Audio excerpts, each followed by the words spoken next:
महापुरुष संसार में चमकते हुए सूर्य के समान होते हैं।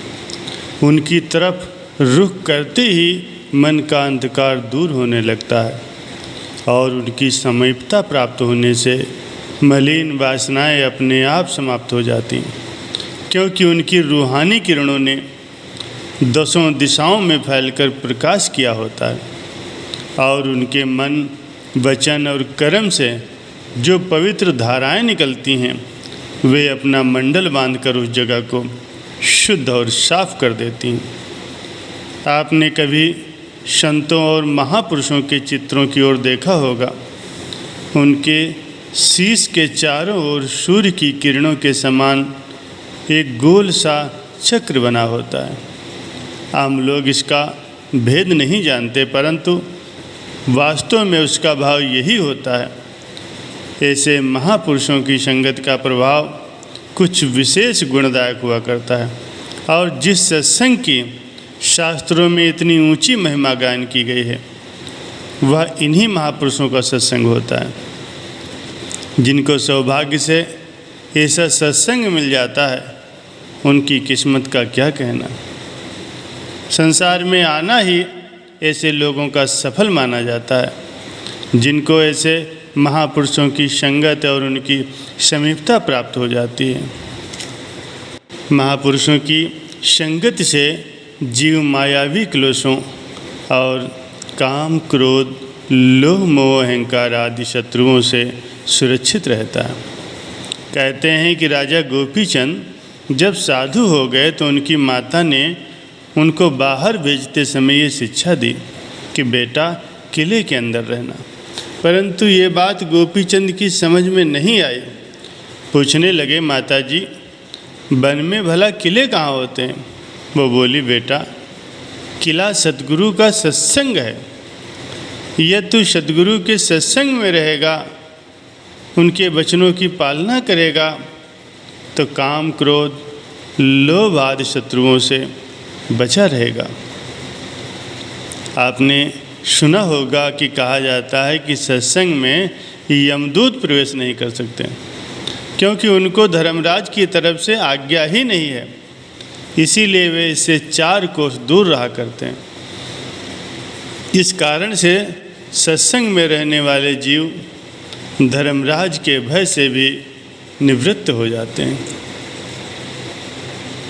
गुरबाणी में कथन आया है, हम संतन की रेण प्यारे, हम संतन की शरणा, संत हमारी ओट सताड़ी, संत हमारा गहना। और महापुरुषों की संगत का एक प्रभाव और होता है। जब वे आँख से देखते हैं, अपनी जुबान से वचन कहते हैं या हाथ से इशारा करते हैं, तो देखने, बोलने और इशारा आदि करने से जो पवित्र किरणें उनके शरीर से फूटती हैं वे निकट रहने वालों के दिल और दिमाग में अपना असर डालती हैं। और चूँकि ऐसे पुरुष पूर्ण रूप से शुद्ध और पवित्र होते हैं, इसीलिए उनकी संगत में रहने वालों को भी उनकी पवित्रता का भाग्य मिलता है और वे बिना जाने हुए आपसे आप पवित्र बन जाते हैं। महापुरुषों की संगत का एक अन्य लाभ ये होता है कि वे आत्मा के ऊंचे घाट पर बैठकर सत्संग वचन कहते हैं। इसीलिए उन ऊंचे वचनों के प्रभाव से मन में ऊंचे उठने की उमंगें उठने लगती हैं और इस तरह कुछ काल तक बराबर सत्संग करने से सुरति पवित्र होकर ऊंची उठती जाती है। चूँकि महापुरुष स्वयं ही निर्बंध और मुक्त होते हैं, इसीलिए उनके सत्संगियों के हृदय में भी मुक्ति का प्यार उत्पन्न हो जाता है। महापुरुषों की संगत से इतना लाभ है कि जिसका जिह्वा वर्णन नहीं कर सकती। मनुष्य की संपूर्ण इच्छाएं और संपूर्ण कामनाएं पूर्ण हो जाती हैं। संत पलटू साहब जी कथन करते हैं कि पलटू मेरी बन परी, मुदवा हुआ तमाम, मुदवा हुआ तमाम, परे सतसंगत माही। निस दिन तोले पूर, घाट अब सपन्यों नाही, पूंजी पाई सांच, दिनों दिन होती बढ़ती। सतगुर के परताप भई है दौलत चढ़ती। कोठी 10वें द्वार सहस की खेप चलावो, कोई न टोकन हार नफा घर बैठे पाओ। दोनों पाँव पसार के निस दिन करो आराम, पलटू मेरी बन परी मुदवा हुआ तमाम। किसी ने महापुरुषों से प्रश्न किया कि प्रभु, कुछ लोग चिरंकाल तक सत्संग में भी रहते हैं लेकिन उनकी अवस्था में कुछ भी परिवर्तन नहीं होता, इसका क्या कारण है? महापुरुषों ने फरमाया कि संसार में सब लोग एक भांति के नहीं होते, इसी प्रकार से सत्संगी भी समान विचार के नहीं हुआ करते। सबके मन में शुद्ध परमार्थ की भावना नहीं होती। उनमें से कई तो सकामी होते हैं जिनको यदि धन पुत्र आदि की नहीं तो कम से कम ये इच्छा तो अवश्य होती है कि लोग उन्हें अच्छा कहें और सत्संग में उनका आदर भाव हो। वो प्रायः इसी ख्याल को लेकर के सेवा भी करते हैं।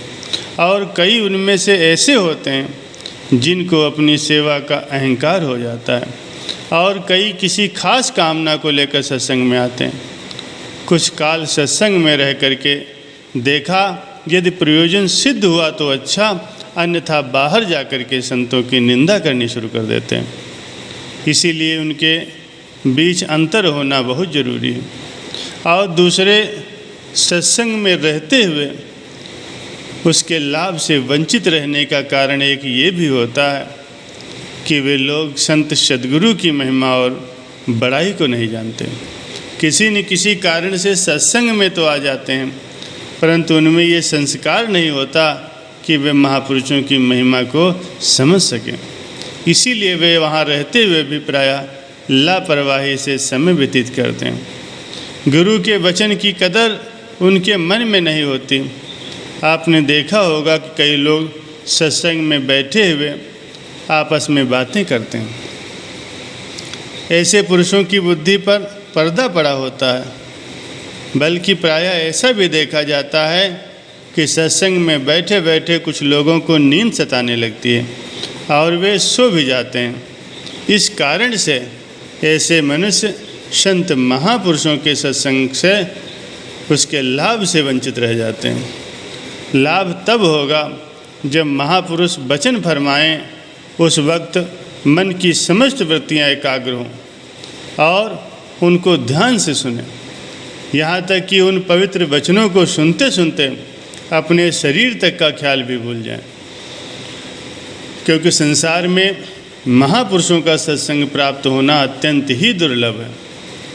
तो जिनको उनके वचनों की कदर ही नहीं है, वो चाहे लाख सत्संग में बैठे रहें, हालत बहुत कम बदलने में आएगी। परंतु फिर भी महापुरुषों के सत्संग का बहुत ही बड़ा प्रताप है। बाहर की संगत से तो वे 1000 दर्जे उत्तम हैं, क्योंकि सत्संग में पड़े रहने से एक न एक दिन उनका मन भी शुद्ध हो जाएगा और एक दिन वो असलियत को समझने के अधिकारी बन जाएंगे। क्योंकि किसी ने सत्य ही कहा है कि द्वार धनी के पड़ा रहे, धक्का धनी का खाए, कहूँ तो धनी निवाज ही जो दर छाड़ न जाए।